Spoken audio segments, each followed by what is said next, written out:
Hey, good evening.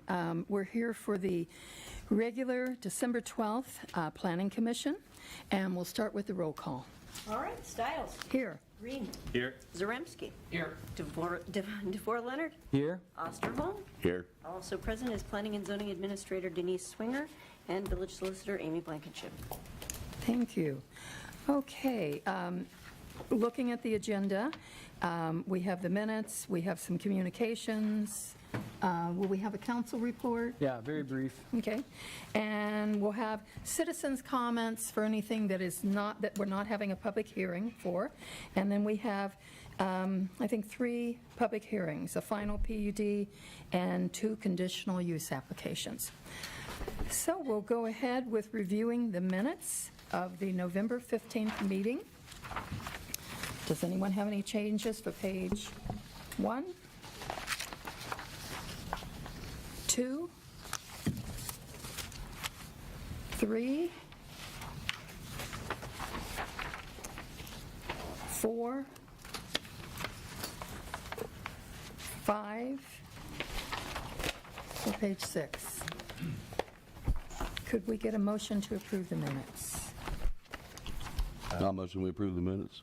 Thank you. Second? I second. It's been moved and seconded.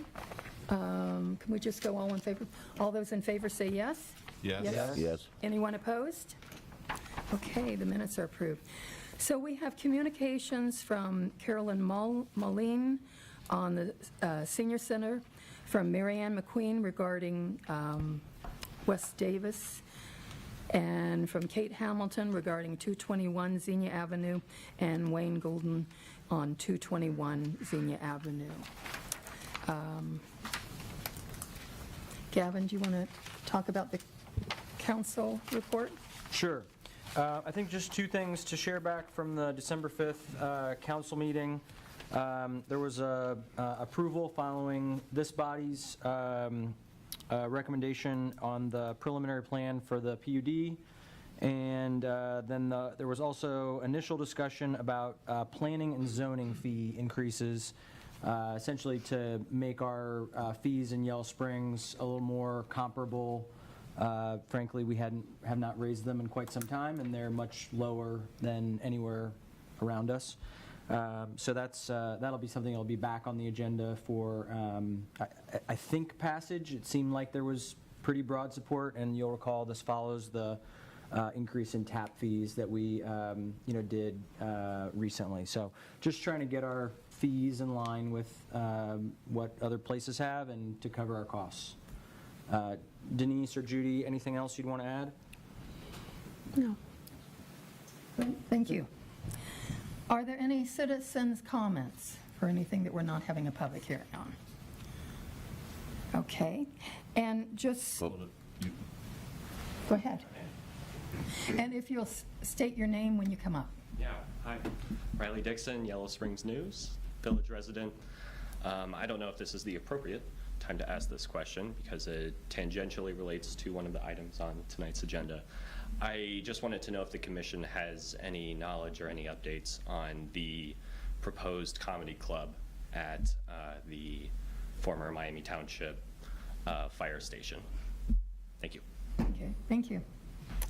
Just that they are moving forward.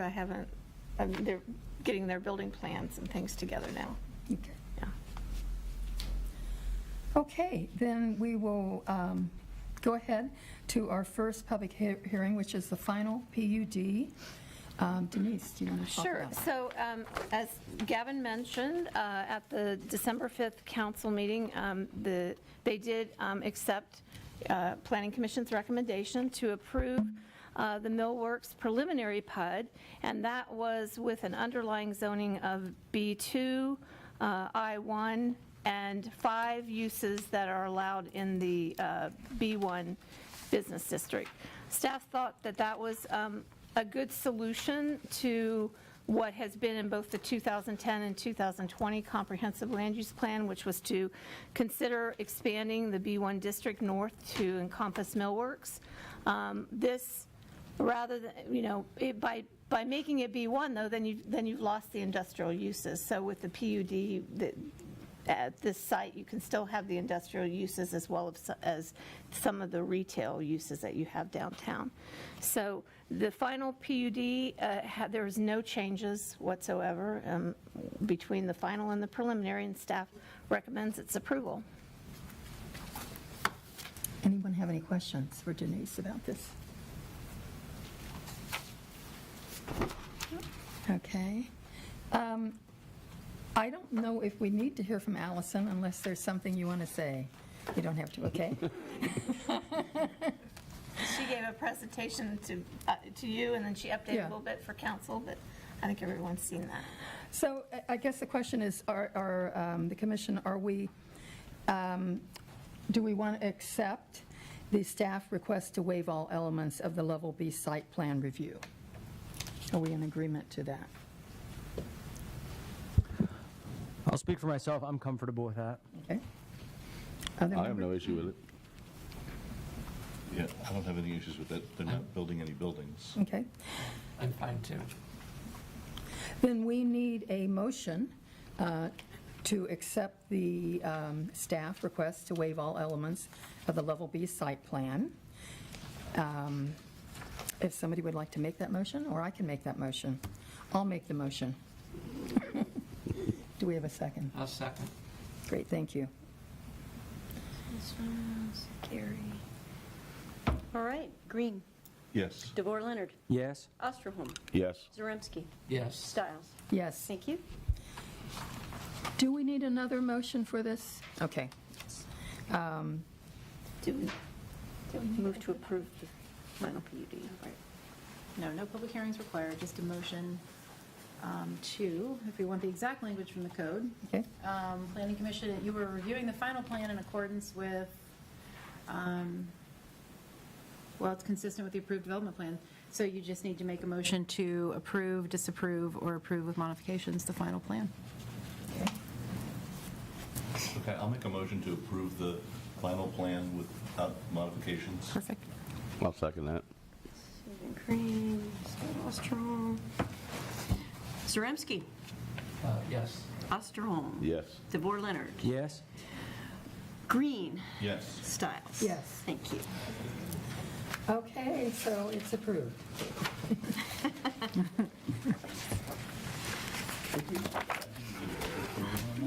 Did we need a public hearing? You did not. Okay, good. Okay, it's a our public next hearing. conditional use is the moderate density residential for 129 West Davis Street, Toby Dean. And Toby Dean is here? Okay, great. Okay, so this is for an existing garage that they are planning on putting a second level, and the ADU will encompass about half of the size of the garage. It'll be around, I think it's like 600-plus square feet garage, and the second story will be 300-plus feet. It'll just have a living area, kitchenette, bathroom, and bedroom, one bedroom. They intend to use it for family. It's not something that they are going to use for transit guest lodging. So, anybody have any questions on that? It's pretty straightforward. Anyone have questions? They'll come back to me with their plans, and staff will do the review of the site plan for this. It's just, we want to make sure that the actual use can happen before they go to that level. Okay. If we want to have, Toby, would you like to speak? Sure. Yeah, I didn't know there was going to be an audience. Yeah, so basically we moved into this house about a year ago and currently just have one shower, 2 daughters, 10 and 7, and out-of-town guests. We moved here from Seattle, and so currently when my parents come, they push us out of our bedroom, and so we're sleeping with the kids or on the couch. We don't have a guest room, so we thought this was an option to keep the original structure of the house. It's a beautiful house. Add on the top of the garage, put a bathroom up there. People can stay there, and potentially I could use it as a home office to get me out of the house to a little bit quieter. Anyone have questions for Toby while he's up here? Okay, thank you. Yes, thank you. So actually, I'm sorry, I do have a question. So you're not going to go outside the footprint of the garage? No, it's just very- going it's a up? big garage, so yes, just on the back half, just straight up. Okay. Just another spot. Okay, we need to have a public hearing, so we will open the public hearing, and anybody who would like to speak, if you want to come up, state your name. Okay, if we don't have anyone, we will close the public hearing. Any other discussion about this or questions? We did have one neighbor that had some questions, and they were satisfied and were okay with it once they had their questions answered. Okay, then, and we don't have any, anything else. So would somebody like to make a motion to approve this? I'll make a motion to approve this. Great. A second. And so I'm assuming you're moving to approve the conditional use as requested. Yes. Yes. Excellent. And who was the second on that? I'm sorry. I was. Stephen Greene. Thank you. DeVore Leonard. Yes? Zaremski. Yes. Osterholm. Yes. Green. Yes. Stiles. Yes. Thank you. Okay, thank you. Then our next item is the conditional use application for B1 Central District. Denise. Okay, so this is for a conditional use request, which is conditional when you have a retail on the ground floor in the central business district with residential above. When they purchased the property, I think there was some attempts to consider renovating, but the building is in very poor condition, and they can speak to that a little bit more. There's representatives here tonight. Steve Pitchell and Max Crum are both here, are both present. And so so they're going to demo the building, and they would be erecting a new building. The retail has two shops. One will have an entrance on Xenia Avenue, and one will have an entrance off of Keys Alley. There is a municipal parking garage, parking area, parking lot in the alley. So when staff looked at parking, which they are not showing any parking available for this property, there is parking within 600 feet of the downtown. Planning Commission usually, when it comes to downtown, we don't look at parking the same way as we do in other areas. There has been a question raised, though, about the fact that there is a dwelling unit upstairs. Because it is an apartment, not an accessory dwelling unit, that would require 2 parking spaces. I don't see a plan for parking on the property at all, so that's another question you might ask the architects that are here.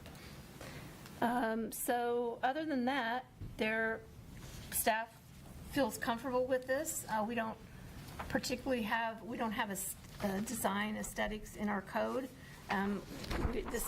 We do not have a historical district in the downtown area. I think having a historical district brings a completely different set of issues for Yellow Springs. However, because people here like to be able to have a purple building or a pink building or those kinds of things. However, Planning Commission wants to ask them some questions about this design. Now would be the time to do that. So Denise, I have a question. If the, what is exactly the conditional use? Is it, if it was just retail, would they need to get a conditional use for this building? No. It's only conditional because it's going to have an apartment upstairs? Yes. Because it's mixing residential with retail? Right. If it was, if the use was straight retail, there wouldn't be a conditional use. It'd be a permitted use. Permitted use, okay. All right, thank you. Denise, Earth Rose was set up the same way, wasn't it? Retail downstairs with an apartment above? Yes. Okay. But, you know, I have the discretion, too, to be able to bring something to a Planning Commission. This is Central Business District, and the building is being demolished and being completely Right. So, yes, so that's why it's here. There's other thing, I did do a level A site plan review in there, talked about stormwater management, traffic circulation. This building will have a footprint of 3,500 square feet. I think that is, it's covering more area than what the other building that is there now did. However, it does meet the lot coverage requirements, which is up to 90%. Also, if you approve this tonight, there is a allowance for setbacks, and it actually, I thought that it was only in the residential code, but it's actually also in the B1 district. But if you have a number of lots on the same side of the street within the same block, then you can take the average of that. And if you can see from that drawing, I mean, all I have is GIS. I don't have the ability to go and actually find the property pins, so they're not going to be 100% accurate on GIS. But if you look on GIS from Greene County, all those buildings are at the lot line, or in some cases they're actually over it. Oh, yeah, well, The marquee at the Little Art was an example on that picture that I provided. So you would also be approving them to have a 0 lot line at the front, but they have plenty of space at the back. What they're going to have to do now is they're actually going to have to push this building a foot back in order to be able to have the canopy that you see with the planter box basically is actually going to be a sign, like a marquee sign. They'll have a sign on that lettering. They're going to push that back another foot so that they're actually going to be right at the property line with that furthest edge of the building. okay. Just any other questions? So, sorry, was there going to be a presentation? Should we be asking questions now, or I don't? Well, why don't we have, you want to have them come up and talk? Yeah, and then if they you can would like ask to questions. come up, Okay. introduce yourself and do the presentation. Hi, everybody. Max Chrome, Chrome Yellow Springs. Judy, can I share my screen? You can. Sorry. Okay.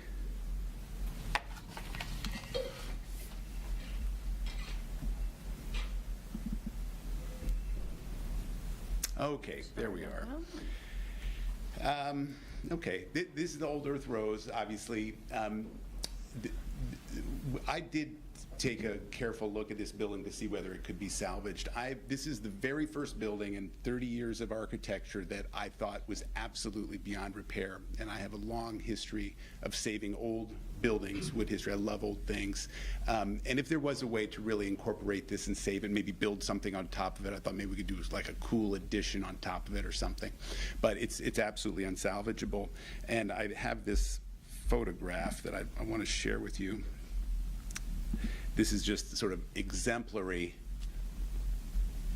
of the condition of the building. So this is underneath the building. You can see that the foundation is literally undermined, so it's coming in. Those joists, which are rotten in and of themselves, but they're not even supported by anything. So those joists that you see, that you see the sort of sky through there. Although it's really the side of a building, but it's sunlight. It's coming from outside. But you can see how termite-ridden, water damaged, et cetera.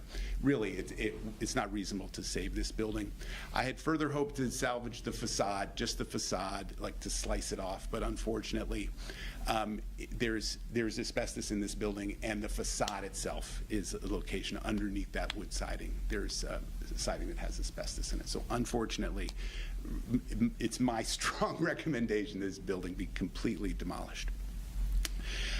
So I wanted to cover that first. And then I wanted to talk a little bit about just some of the things that I had heard getting ready for tonight's hearing, concerns about the design and it fitting into the fabric of Yellow Springs. And so I wanted to point out a couple of things. I just wanted to talk about sort of the principles of modern architecture a little bit, and why some architects these days prefer a modern approach over a traditional approach. The idea is basically to a sort of more pure expression of form follows function. And when we look at Victorian buildings, there's reasons for all of those little whoop-de-doos and stuff on there. They're covering up corners, they're the top of posts, they're the bottom of posts. They're made out of different pieces of wood, so they're sort of assembled in a certain way. So they would make those pieces decorative. In modern architecture, we just have a different technology, a different way of putting things together. So it's reasonable to expect that if you purely form follows function, that the buildings would look different. So it's characterized by expression of materials the way they are. So like, in other words, concrete looks like concrete, steel looks like steel, wood looks like wood, as opposed to trying to make something look like something that it's not. And so that's in general, just sort of philosophically why an architect might want to approach a site with a modern design. And this is, when we say modern, we're really going back to 1900, is when modern architecture really started, back with Louis Sullivan and Frank Lloyd Wright and Mies van der Rohe, et cetera. So Yellow Springs. Yellow Springs really is a very eclectic town architecturally. I've heard some concerns just about how people maybe don't like the way the building looks. And I do think that modern architecture can be challenging to people, and people perceive our downtown as being composed of a lot of really old buildings and kind of funky buildings. But I put to you, there's actually a lot of modern architecture in Yellow Springs. We're just kind of used to it because we've seen it, and so it doesn't seem like it's modern architecture to us. But for example, the library, of course, is modern architecture. Mills Lawn is the annex is modern architecture. This addition, of course, is modern architecture. Even Yellow Springs Tees, like this is mid-century modern. Really, kind of, I love it. And I love this canopy too, by the way, which reminds me of Unfinished Creations, another example of mid-century modern architecture. And that this canopy is where I pulled the idea of the canopy for 221 from. It's a direct homage to this particular building. I love this canopy. The way it goes and cants up like that, it just creates such a great rain screen, makes it so visible. And then, of course, directly next to our site is the Yellow Springs Credit Union. So this is my way of arguing that, although the architecture is not designed in a traditional manner like say Dino's is to the left, it is consistent with other buildings in the immediate vicinity and right in downtown. And we can go further afield in Yellow Springs and find lots more architecture. But I'd also like to point out that one of the beautiful things about Yellow Springs, one of the beautiful things about growing up here, was the celebration of how much diversity we had in all kinds of different things. Some people like to paint their house purple with pink trim, and some people like to have chickens running around in the front yard. And those individual aesthetics, those individual ideas of what's cool and what's attractive is what makes us funky, what makes us who we are. And so, I would just propose that there's a lot of room for interpretation within the idea of having something be consistent with its surroundings. Specifically about this building, why I designed it the way I did. I was really attempting to maximize the natural light that gets into this building. So my idea was just to build a long tunnel, right? It's almost like structurally, without all the doodads, it's just a tunnel from Xenia Avenue to Keith's Alley. And so you got two long walls, you got a slab, a floor, and a roof. That's the essential structure. So you have these concrete sides, concrete floor, wood floor, wood roof.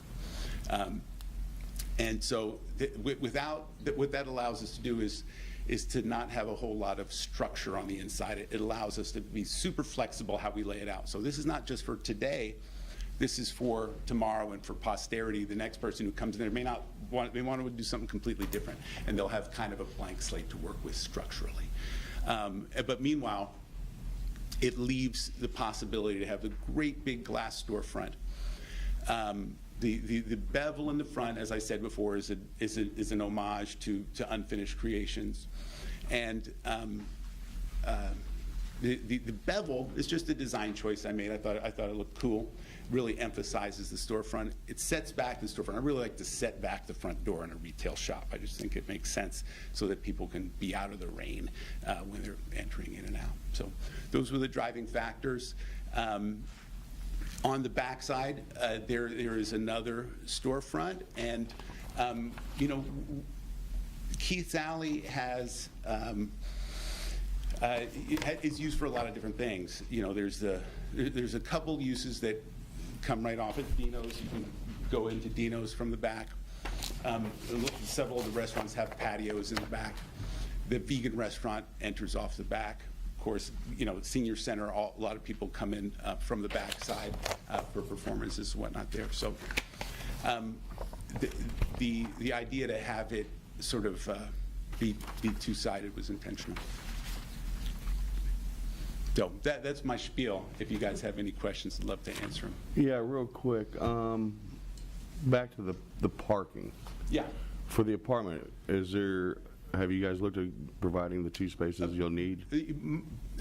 Our understanding is that parking is, for downtown, if you're within 500 feet of public parking, you're included in. And there's a ton of apartments above retail on Xenia Avenue, which we had already. So we didn't see the need to add additional parking on top of that.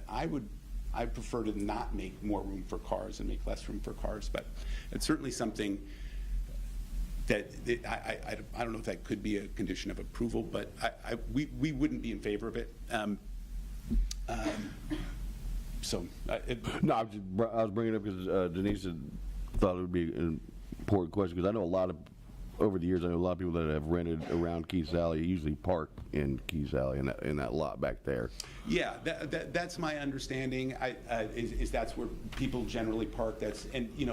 This project, when we were first exploring what to do, we originally were thinking, well, we could do offices above. It could be commercial above as well, and that's a use by right. In which case, we wouldn't even be here. We would have just gone straight to building permit. But my understanding is that the more residential units in town, the better, just across the board. And so we didn't want to take away a residential unit from town. Thought it was better to maintain it. I have to say, I have a similar concern with having an apartment and not having any parking. I realize that there is public parking close by, but I'm not sure. That looks like a lovely apartment, and I just wonder, are you going to be comfortable at just parking at a public place? The parking for businesses is what my understanding is, that we utilize the other parking that's around, but residential parking, isn't that something that we would have? That's conditional, if we would say, isn't that correct? So we had the opportunity to briefly speak about this before the meeting, so I was reviewing this as he was speaking. Under section 1260-402 of our code, because this use is not changing, the parking requirements are not applicable. Okay. Because It was previously a residential unit upstairs, and yes.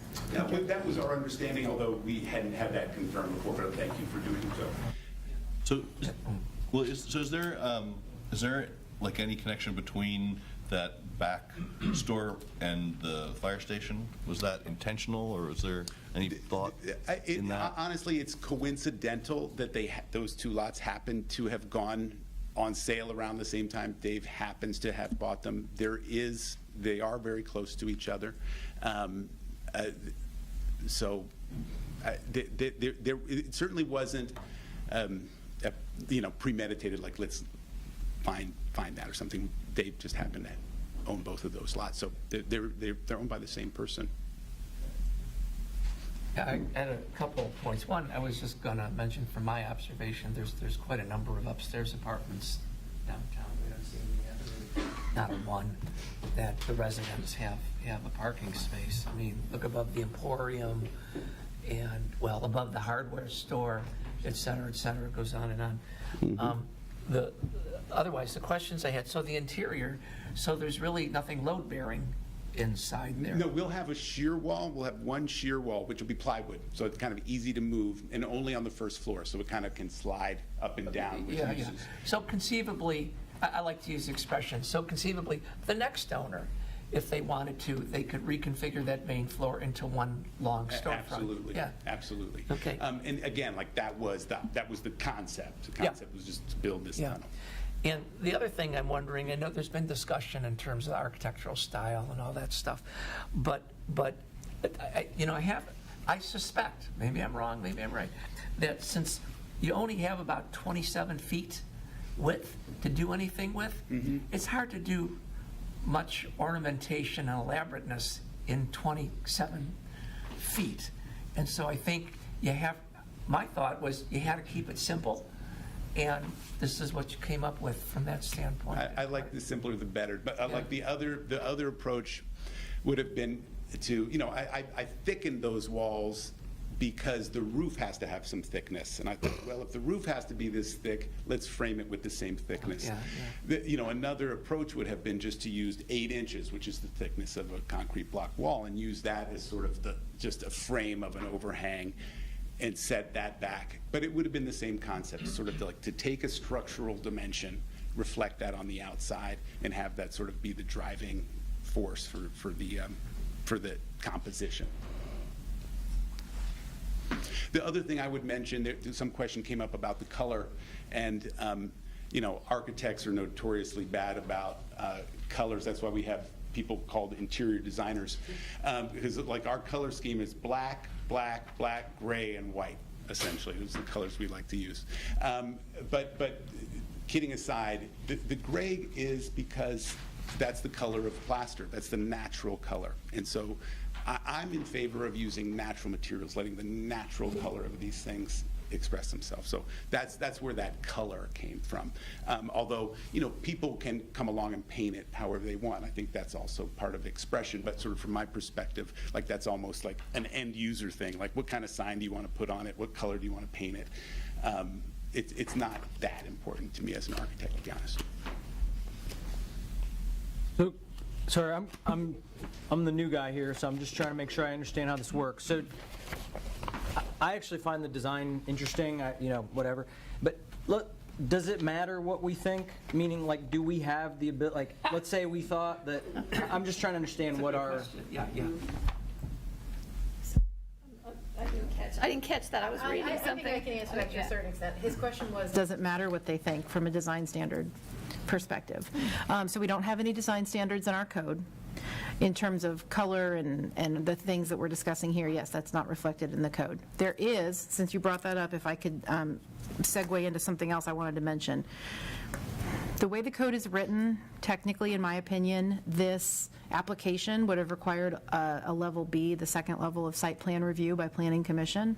So if you choose to go forward tonight and don't want to require that site plan review, and I can give you some information in a second as to what that would entail, I'd be asking for another motion, as you did with Millworks, to waive the level B site plan review of this. So if Planning Commission said, no, I want to see a site plan review, bring it back in front of us, still, there are no design standards relevant to that review.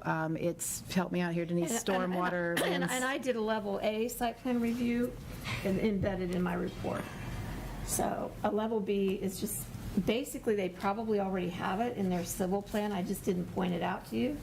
All of the things that are required in level B. May I ask a follow-up to the solicitor? Sure. Thank you.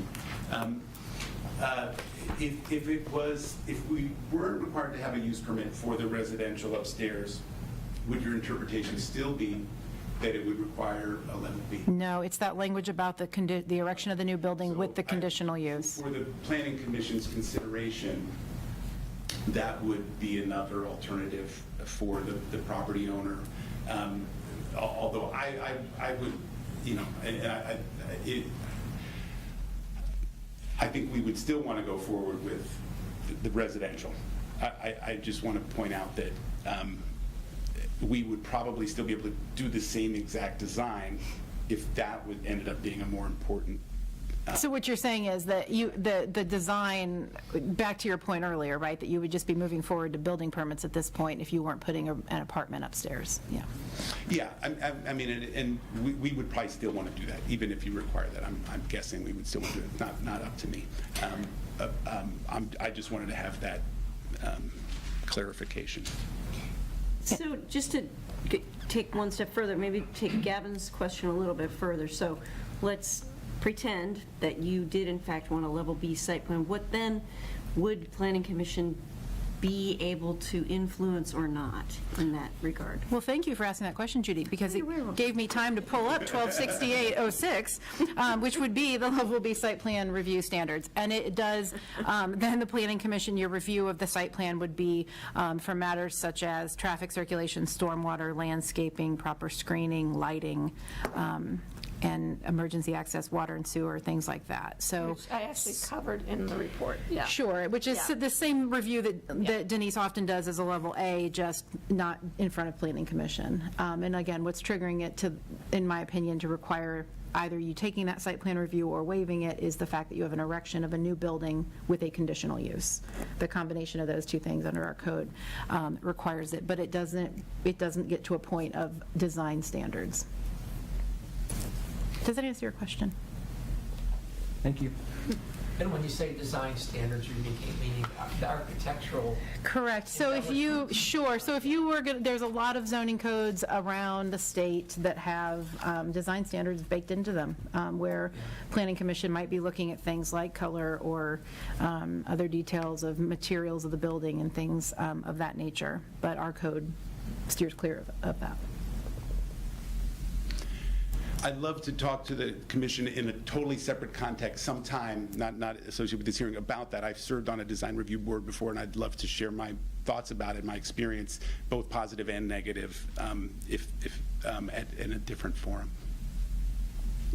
I got a question. I know upon approval, when would you be looking at moving forward with demolition? Because I know we have the tourist town. You know, we already had a demolition permit, and when I thought I could salvage the facade, we had this crazy idea. We were going to slice the facade off, tear the rest of the building, and just stand the facade up.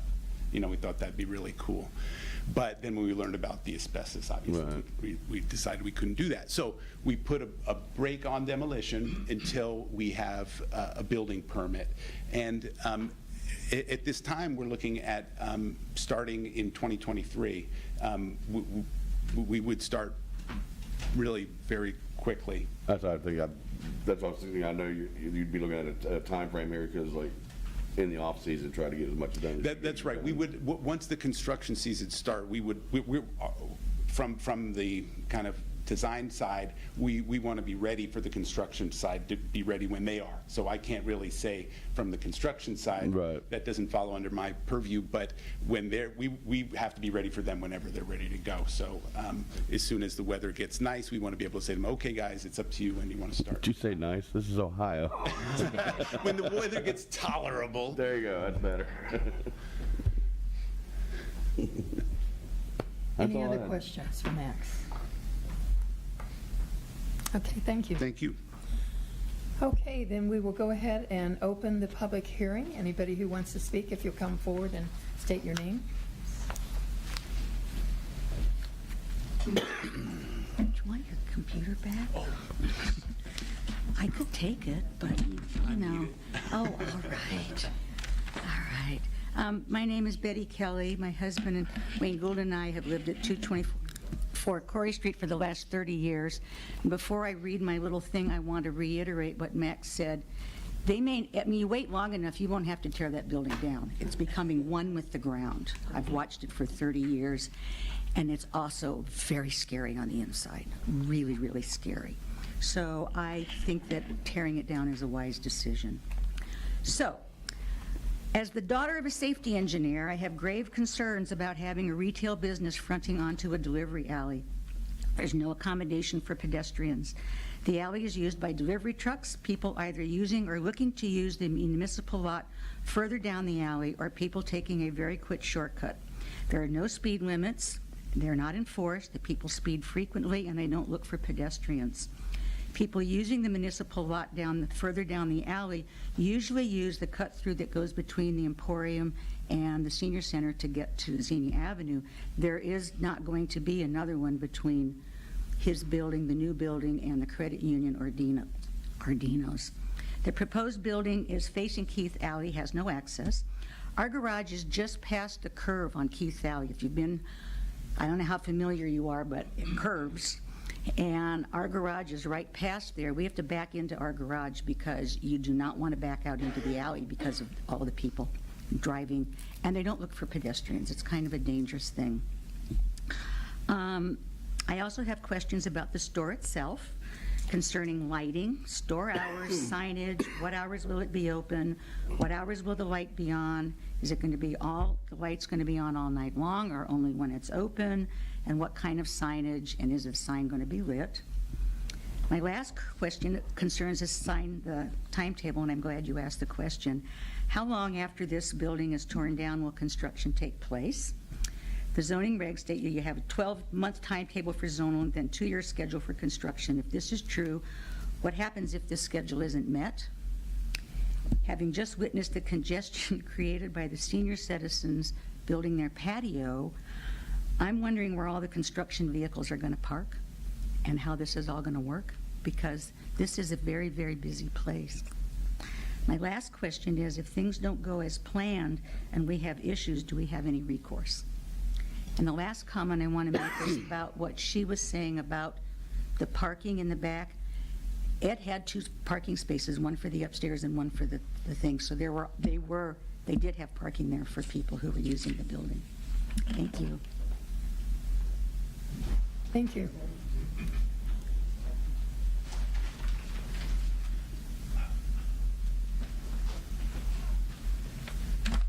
Hi, I'm Dino Pilata, Dino's Cappuccinos, right next door to the new build. So we've been there for 25 years, and I've read some of these letters that have come in, and I couldn't disagree more with some of the letters that came in as far as what we need and what needs to be there. 25 years I've watched $0 go into that building. I've watched numerous critters that come and go and live there. The building's got to go. It's not safe. There's enough issues that I have to deal with coming onto with our building that sits underneath it. So, having said that, this needs to be addressed, and there's no social redeeming value to this building at this point in time. What I'm also looking at is what it's going to bring for us as a business and to the area. Look, it's going to bring more business to the area. It's going to bring customers there. It's going to benefit everybody up and down Xenia Avenue. It's aesthetically pleasing. It's going to be open. It's going to be new, and it's something that we're looking for. As far as parking, which you brought up, Susan, there's parking that I have across the street at Epic. That there's two rentals there. There's Emporium, and they park there daily on the street all night long. When I come in the morning, the cars are parked on the street. So, when we want to talk about a parking issue, we've not addressed it before. So, yes, when Gail was there was parking spaces behind us for that. But again, nothing's enforced on parking on the street. So the residents are parking on the street. We get over it. We work with it. That's life. That's how it works. Having said that, I'm looking forward to this because it's going to help it's just going to clean up the area for us. One thing for the record that we have done, that we were asked to do, again, we know when you have these old buildings, sewer systems are running together. There's a combination of our sewer system was tied in with Ed's sewer system. There was an easement there. That's the way it goes. We have since invested our money into this to bring it down the property line, just for the record, so we brought it as close as we could to the property line so that we're all good. Whenever the building comes up, that's all being addressed, so we're not going to have any more issues with it. But that was done, so everything has been prepped for this building to take place, and I highly urge you guys to pass this so we could have something better there that's going to be pleasing to all of us. Thank you. Thank you.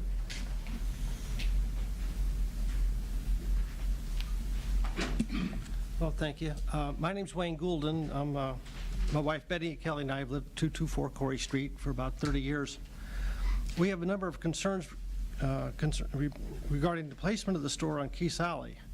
The front part of it is not a problem for us. Design actually looks pretty nice. We live directly across from Keith's Alley from the building, and our kitchen window is roughly 40 feet from the new door. First, comments, safety and nuisance. Keith's Alley is not a through street.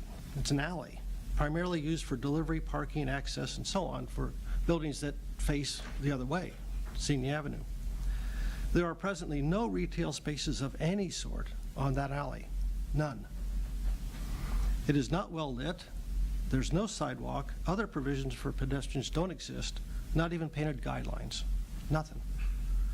One has to wonder what sort of retail would be appropriate for such a hidden location.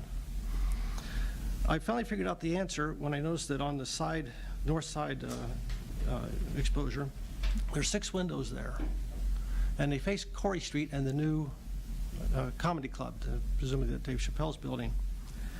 I'm guessing that those windows will contain swag.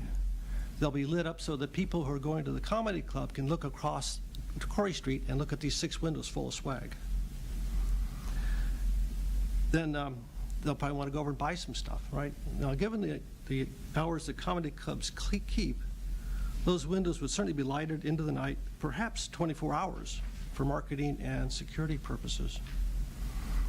Once in operation, we're likely to see a number of perhaps alcohol-infused patrons walking down the alley right by our property late at night in the dark with no pedestrian protection amid cars coming either around the bend in Keith's Alley or coming onto the alley from Corey Street. What could possibly go wrong? We're pretty sure a number of these patrons will end up using our driveway. It provides a slight shortcut, and it also keeps them away from the alley, away from the cars. To us, that represents an unacceptable liability and nuisance risk. Next, parking. The report calls for 5 parking spaces, but of course none are available. We've talked about that before. It claims that there are public lots nearby that are likely to be used. And I guess as long as the parking regulations aren't enforced, that's probably true. The previous apartment there, of course, had 2 spaces. They were well used. It seems unlikely that a tenant of a new 1,900 square foot plus apartment house would be comfortable parking their car in a public parking lot with a 24-hour maximum limit. It's unlit and not protected, and then has to walk through the narrow gap, right, between the apartment house and the current cuisine. That's 3 minutes.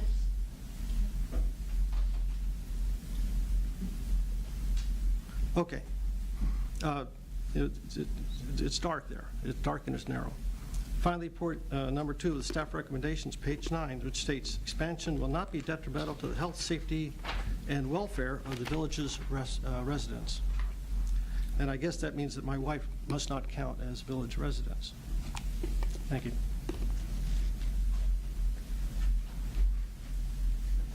Other comments? Again, Riley Dixon. I don't have any comments. It's not my place. Just questions, really. When was the structure built? I have not been able to find that. Original structure? The original structure. I know, when Ed died in 2021, In 1974. He bought the building in 1974. Right, yes. He waxed pretty poetically about having owned it for 50 years, so I know it's at least that old. I don't know if the architects have any. I can guess it'd probably be in the 20s or 30s. It's old. Okay. Clarification. So are you simply asking some general questions? You're not commenting in terms of the public hearing? Is this an appropriate time to ask questions? I would go ahead and. We should probably close the public hearing if there's no one else that wants to participate in that, and then we can move on to this, if that's what the chair. Okay. Are there other public comments, anyone wants to make? Okay, we'll close the public hearing. And Riley, if you want to come back and ask your questions. Sorry. No, it's fine. Happy to follow protocol.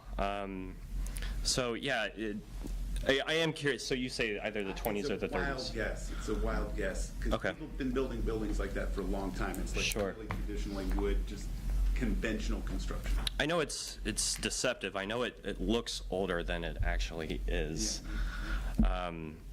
And so I guess just another question that people have already kind of asked in a couple different ways: when do you imagine construction would finish? Should demolition begin in 2023?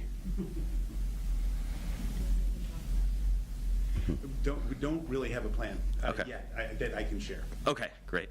And then this might be more rhetorical, but I thought of this, with some of the other comments that were raised, but I just can't help but to wonder what the commission and the architects here's vision of Keats Alley is moving towards the future.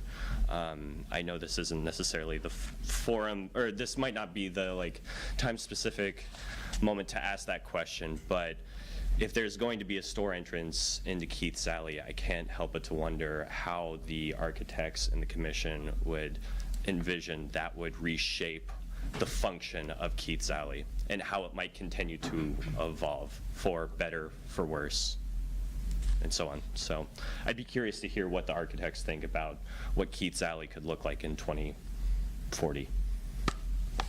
Thank you. Thank you. Other questions people have now? Well, so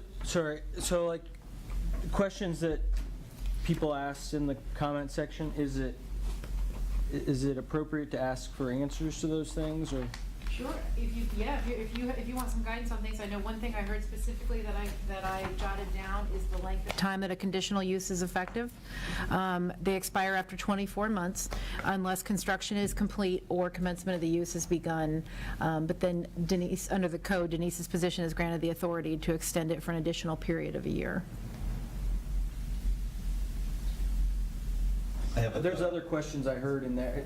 Go ahead. Go ahead. No, so the questions around the lighting and things, is there just trying to understand, is that something And that might that be someone Max. approves Maybe at you someday? can get up and address But that. one of the things I am asking if you approve this tonight is that is a part of that is one of the conditions, is I've asked for a lighting plan because staff wants to review that too. And also, Are there questions that some of them that you could answer? Why don't you step up and introduce yourself? Yeah, I'm Corey Grimm. I'm the construction project manager for Iron Table Holdings. The schedule for the project, and we do not have a start date. We obviously have to wait until we get this. But the demolition, the asbestos abatement is expected to take a couple of months to do. There are several submissions that need to be happening prior to the asbestos abatement. After the asbestos abatement is done, then the building can be demolished. Demolition a lot of it has to be done by hand because the roofs of the earth rows actually overhang the credit union overhang Dino's, and it's going to have to be a lot of handwork. And I'd already talked with Denise and with Johnny Burns about how we would run the safety at the front of the building to maintain pedestrian access during construction. So we're prepared to do that.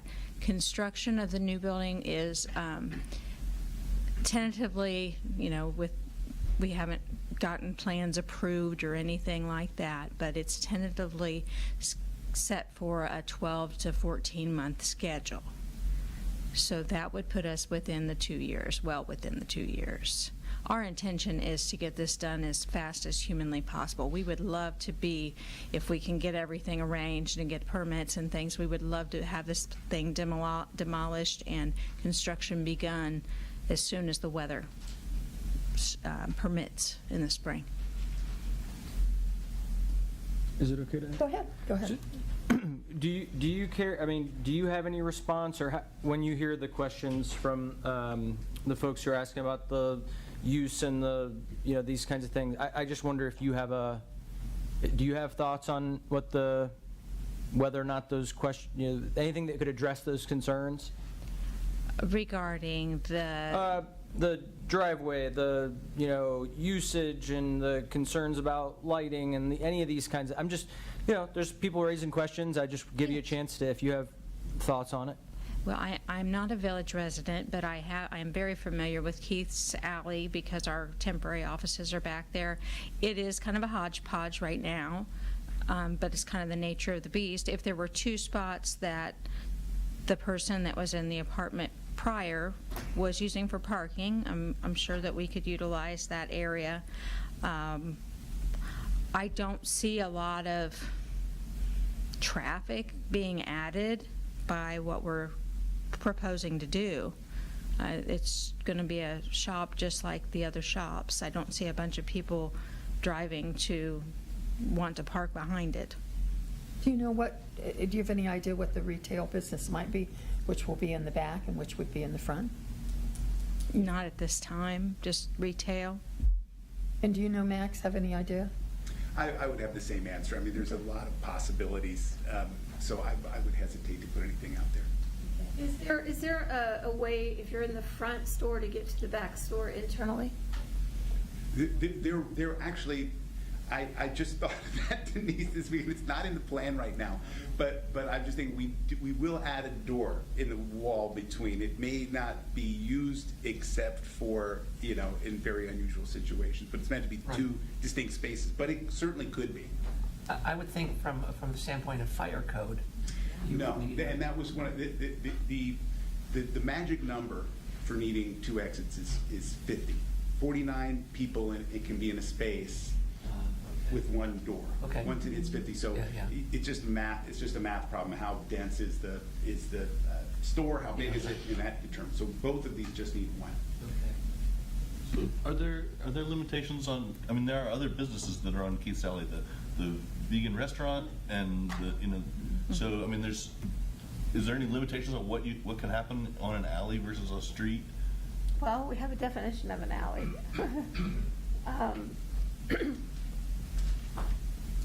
In looking at it before this meeting, the definition of the alley that's in our code does contemplate for access to businesses. Okay.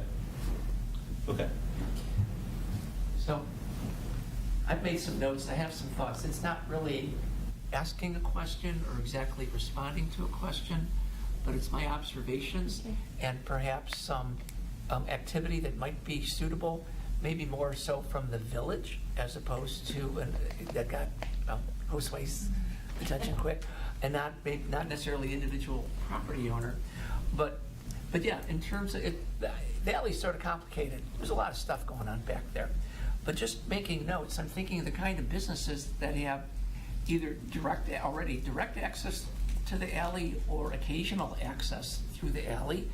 I don't think it'll be a vegan restaurant anymore, but the little restaurant behind the Emporium, Yellow Springs News, you access it from the alley. Sunrise's patio, Dino's patio, the senior center, you access from the alley. The Wynn's patio, you access from the alley. From the alley, you go to the used BD Park, etc. And so there's a lot of, granted it's not high volume, but there's lots of foot traffic going, and of course from the 2 ends of the alley. Okay, so it isn't like it's something new that there's something going in all of a sudden something that people will walk to in the alley.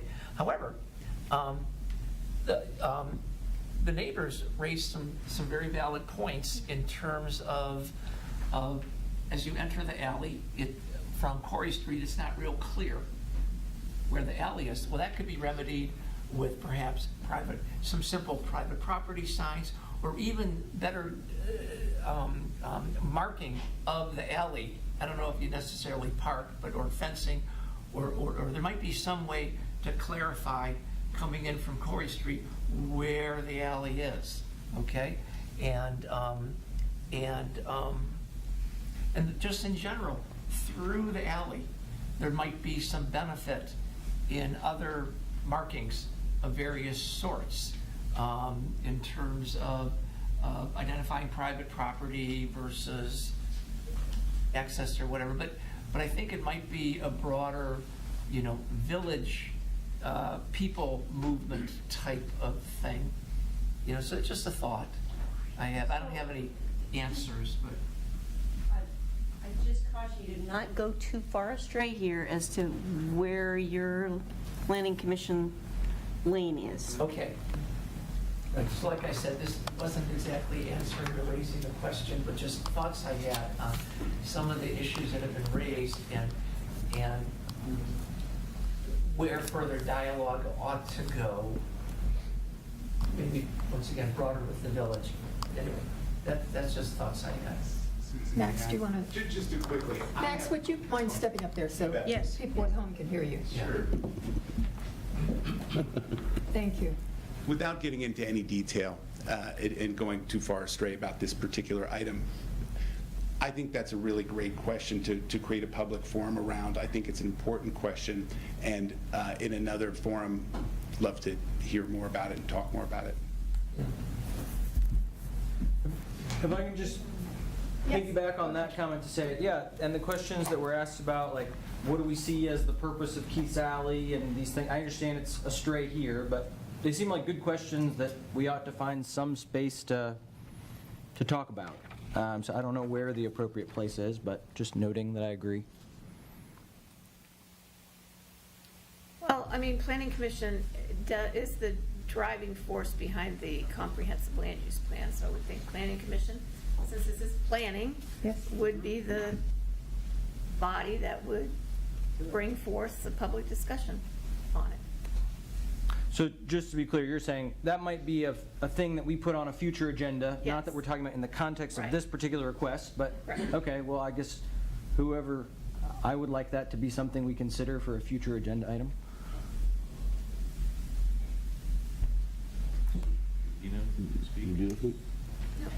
If I may add just a couple things that we're working on, not to continue the conversation, but this year we acquired the front of the alley. When the property went up for sale, we did not own the entrance of the alley. Now we do. It's part of our plan to consolidate all the various parcels that make up the alley, and among the improvements that we look forward to doing is creating a clear distinction on what is the village entry versus what is Wayne's driveway, because they also park there.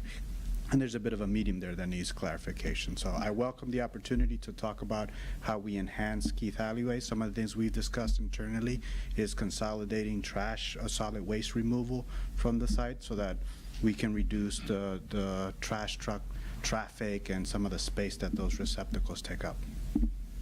Oh, wait, so does the village own the whole alley then, at this point? I think with all the easements, we do. There are some challenges that we need to discuss with several property owners. There was one particular agreement that is problematic because the previous village managers signed away village rights without the proper authority. But those are issues that are things just sort of pending. But actually, Ed Oxley owned the entrance to the alley. Correct. Until the village was able to correct that. Ed owned it and paid property taxes on it. And we bought it. I thought this should have been donated, but we ended up buying it.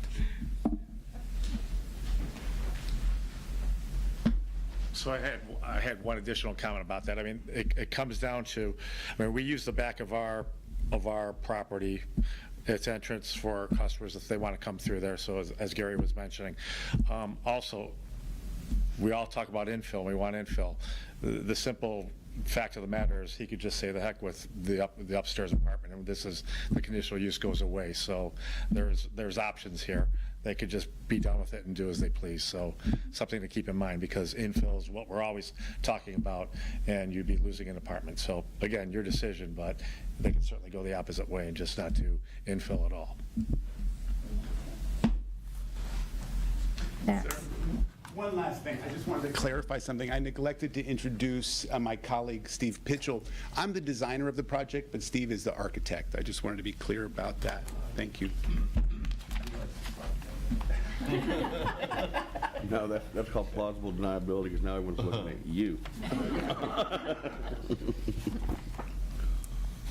Okay, so more questions for Denise. Denise, do you want to say anything else? Just that, basically, if you recommend approval of this, I just want to make sure there's a waiver of the level B There is, you're waiving the parking, or are you or are you not?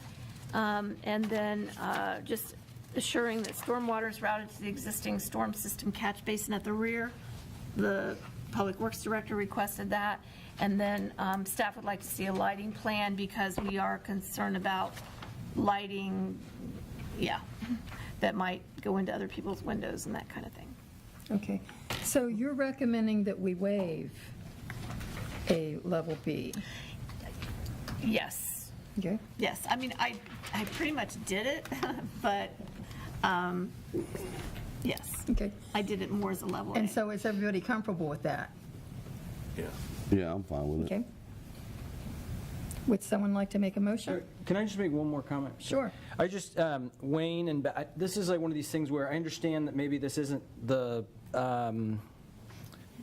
what we're supposed to do here, but I just, this thing about that you're residents too, or that you don't count, I just feel like we should, I'll just speak for myself, I think everybody here is like, is trying to be thoughtful about how do we balance the needs of both the business district, the village, and residents, and it's a little complicated. I don't want you, I just feel like you made a direct plea to be seen as people and to know that I think, I'll speak for myself, I'm hearing that, and also there are many parts of this plan that seem like they make sense too, and hopefully with the lighting and other pieces, there can be a good common ground found. So anyway, I just want to acknowledge that, that's all. Is there any restriction on hours of businesses? Because I think that was a concern they had, that, if the comedy club, lets out at midnight, could the store be open and people be going to it? Or would there be? We don't have any restrictions. There's no on it. restrictions. Yeah. There's just no one And in there this town shouldn't is be. open past 8 o'clock. So, I mean, I don't know, that would be an anomaly. So, Okay. but yeah, I'm not saying that it couldn't happen, but no, we do not regulate hours of operation. Okay. So if there are noise issues, we have a noise ordinance. All the person has to do is call the police department. And at least they would go and visit to see if their music needs to be turned down or something like that. But we will look at the lighting plan. If we feel there's going to be any issues, we could ask for some screening or something on the other side of the alley, just to make sure that anything from the downstairs at least isn't shining into their property. Okay. I'd like to, are we going to waive the parking? I think we should, because what Dino said, he's dead right, because I work at the tavern, and those people in those apartments, they park right there on the street, even though they have parking available to them in the back lot of King's Yard. But they still park out there in the front, so people are going to park when they want to park. Yeah. And I've also known, like I said, in my 40 years living here, that there's like an unofficial thing with Keith's Alley parking, that anyone like had apartments around Glen Street and around there, they would park out there. I mean, it wasn't like a sign, but that's where they would park. Well, and the solicitor said that there really isn't, Well, that isn't going to apply here because the So we don't use need- hasn't Yeah, we won't changed. waive You don't it. need to waive any parking requirements. Oh, we don't have to waive it? Okay. Yeah. I thought we did. Okay. She said we don't because. All right, I can make a motion. Okay. All right, so I'd like to make a motion to approve the conditional use application with the following requirements. Can we hold? Because first you need to waive the level B site. Okay, a separate vote. Correct. Okay, well, I'd make a motion to waive the level B site plan review. I'll second that. And that was Osterholm? Thank you. DeVore Leonard. Yes. Zaremski. Yes. Osterholm. Yes. Greene. Yes. Stiles. Yes. Thank you. Okay. Okay, now a All right, motion to. I'd like to make a motion to approve the conditional use application with the following requirements: that the stormwater is routed to the existing storm system catch basin at the rear, that a lighting plan is submitted prior to the issuance of the zoning and building permits. And can we add, and if necessary, screening on the other side of Keith's Alley for the downstairs level? And they're not going to be able to do anything about the upstairs. You can't have a screening that high. Just point of, would that be considered part of the lighting plan, or is that a separate condition? I'd want to see the lighting plan first and what their hours of operation are, and Okay. then, yeah, whether it would be needed or not. Okay, and how do we add, this is a very and if- provisional, conditional, and the possibility of screening if necessary. At staff's discretion. Yes, that's staff's discretion. Staff discretion. Okay. There's a question. Susan? Would the Wait, screening wait. be on the We village? need, could we get a second first? I'll second that. Okay, now. Would the screening have to be on the village property or someone else's property? I mean, it could be on your property if I'm thinking of, you've got all glass windows on the downstairs level. And what they're saying is that if it's all lit up and you're having like a store open at 12 or 1 a.m. and it's all lit up, that it would shine into their windows. So either it could be on your property, or if, you work with the public works director, maybe have some screening on the other side. Denise, does the fact that that house is in the central business district too, it's zoned It's zone B1. It's zone B1, so does that make any difference, because it's not zoned residential? I mean, it's zoned the same as this is. Could be a business. Oh, you mean the house? Yeah. Yeah, it could be turned into a business, yes. Yeah, so, Yeah. Yeah. I mean, I could see where the requirements of a central business district abuts a residential district, you would want to have different setbacks and everything there, but Yes. this is business to business essentially. It's all part of the same central business district. Yeah.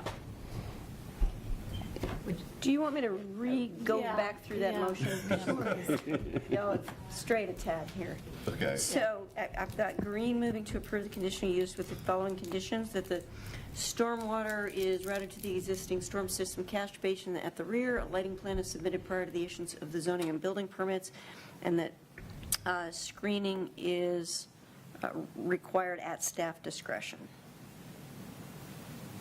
That's what I heard. Okay, I'm all right with That's that. what I seconded. And then Osterholm, I have you seconding? Yes. Okay. Any other discussion? Okay. All right, Greene. Yes. Zaremski. Yes. Osterholm. Yes. DeVore Leonard. Yes. Stiles. Yes. Thank you. Okay. Oh,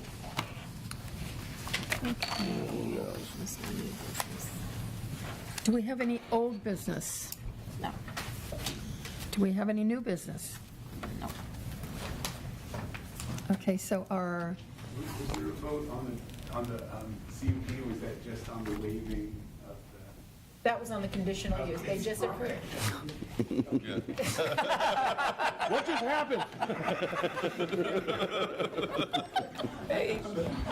He zoned out for a moment, that's okay.